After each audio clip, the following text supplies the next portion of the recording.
My name is Emma Cassidy and I work at Dundas Valley Montessori School.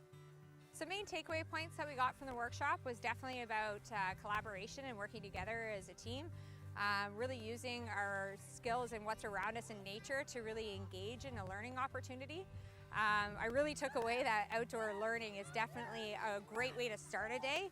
You could see the difference in the energy levels when the kids came into the classroom afterwards after having been exposed to being out in the elements and just all that fresh air that they're getting. It was fantastic. It was a really cool experience. Yeah, I think there's always so many take-home lessons that the kids can do from there as well.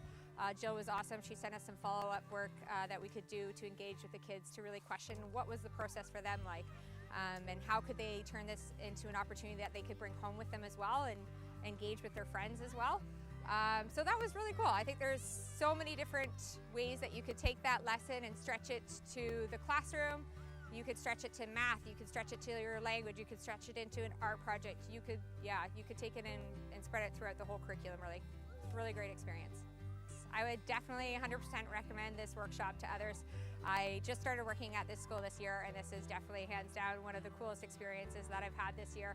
I thought it was such a great way to really get the kids involved and see what could come from just things on the ground to building something like a huge structure. So yeah, the process was cool. The end result, obviously, as you can see, the kids are still loving it and engaging it at recess and after school. So yeah, it's a great activity. I highly recommend to any school.